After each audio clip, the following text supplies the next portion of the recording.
Greetings, all. This is Malik Assad Jafar, philosophical philosopher and superstar. As you can see, the sun is very bright today, and I am enduring this weather. Oh, can't turn this way. Uh, Today's topic, what we're going to be going over is the AO cycle. Sorry, so bright. The AO cycle. And what the AO cycle addresses is problematic behavior that a person might have exhibited either in a offensive dynamic, offender, meaning from a criminal dynamic, or from an addictive dynamic, person using substances, illegal substances, or substances that are unmanageable. And what happens is that a person will react in a way that is problematic in their life. In order to use this cycle, if you will have to have observed a repeated pattern of behavior that is problematic. And the whole key to looking at this cycle is recognizing that I want to do something different. I need to do something different. If I don't, continued problems will happen and possible incarceration. So I'm going to do something a little bit different today. Hopefully this all works out, in regards to the video. But this is the educational piece that I would like to show you as to how to use the cycle in regards to assessing repeated patterns. And so what we're going to do is we're going to take a problematic situation, a situation that did not turn out appropriately for you, and you continue to have these negative consequences take place on the behavior. Now, I will tell you this. A good telltale sign to know when you need to use this type of cycle is that if you keep on having these problematic behaviors and the situations that you're going through vary in degrees, you have to look at the constant in each one of those situations. And what is the constant in each one of those situations? That would be considered self. And so if you're looking at the constant of self, then you have to address self and what problematic behaviors are taking place. This heat has got my mind warped. So let's get inside the laboratory and go through the cycle real quick. Whew. Okay. So as we can see here on my diagram, this is what the AO cycle actually looks like. And so before doing an AO cycle, you need to kind of do this, write this diagram down, and then write a 1 through 12 as well, and to identify with certain patterns. So the first thing that we're going to do is that we're going to start off not where most people would think, which if this was a clock, where would you start? At the 1.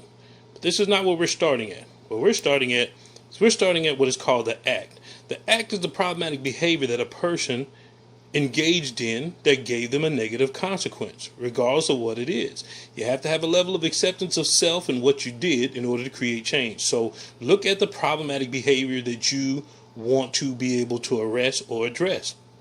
So the first thing that you want to do is you're going to go into this portion right here, which says AE. AE stands for activating event. That's what that stands for right there. Now, the activating event is what took place, what transpired, what popped off that caused you to even become engaged in the situation. Let me give you a scenario real quick. And the scenario real quick would be problematic behavior. Man went out there and cheated on his wife. No, let's make it, man went out there and stole food out of the store. No.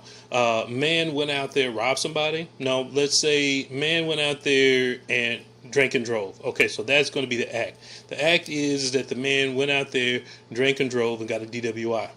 So what is the activating event? Activating event is something that an omnipotent force could sit back and look at but couldn't do anything about it. Like, for example, activating event, it's Friday, just got paid my bills, got a little money in my pocket, and it's summertime. Okay, now The next thing that you go into is what's called the initial thought, which is IT. Now, what does the initial thought stand for? I mean, what does IT stand for, the initial thought? Well, what does that mean? That means, what is the first thing that went through my mind during this time? Man, glad I got my bills paid. I deserve to relax a little bit. Won't have it in the next 2 weeks. Um, who doesn't go out there and kick it when they are, trying to relax and unwind from a hard week, whatever the case might be.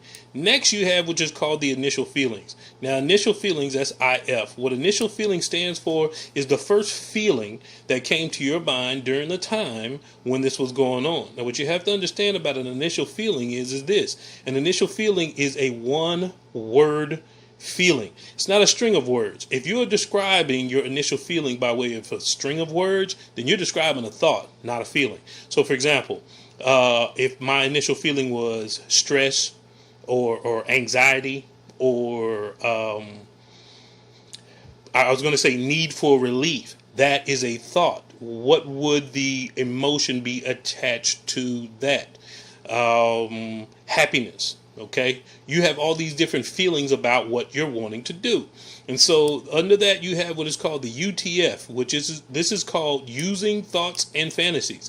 This right here is what you think about to engage in to give you what it is that you're actually looking for, that happiness, that relief, that reducing of anxiety.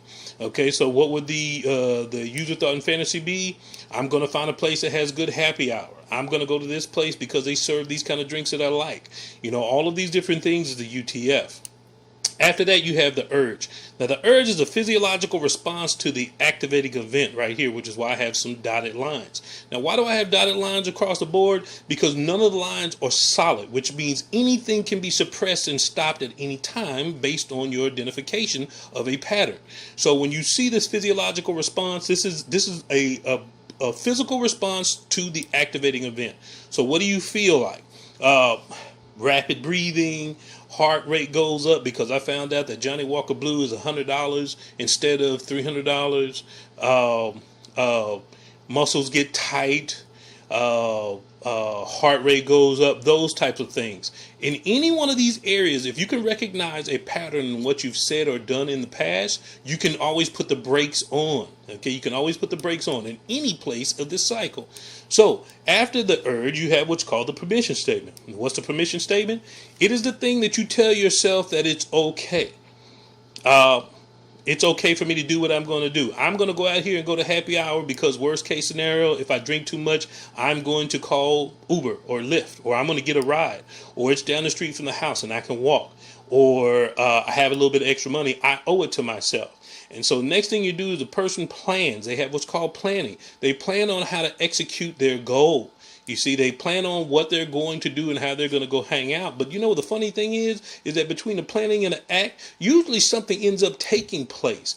So, for example, I planned to go down there and have so many different drinks because I had some extra money, but I saw some friends down there and they were celebrating a promotion at the job. And so what did they do? They bought me more drinks and I drank more than what I needed to. And so what is the act? The act would be that DWI that I ended up getting, or driving and running into a tree or someone else's car. That's the problematic behavior. But regardless, even though you had a problematic behavior, you also had what was considered a payoff. This is the reason why people repeat behaviors, because of the payoff. So the payoff consists of feeling 5 different areas, if you will, and I'll go into detail on another day about this. But these areas would be considered mastery and control, loving belonging, joy and fun, freedom and escape, and survival. I'll repeat those: mastery, control, love and belonging, joy and fun, freedom and escape, or survival. So my payoff would be related to one of those 5 things there. If your payoff that you received was so significant that even though you got a negative consequence, you still wanted to engage in the behavior again, this is where you have what is called a short cycle. And a person will go back to the using thoughts and fantasies that caused them to engage in the behavior in the first place. So usually a person will do this cycle right here, even though they have negative consequences, and they will go through it over and over and over again until something has to break. Whether it's their conscience, their thoughts, or their pocketbook because of criminal payments into the court system and what have you. Now, after the payoff, a person has a position to decide. Their conscience will tell them either I'm going to feel anger, anxiety, shame, guilt, or remorse based on my behavior. Zoom in on that there.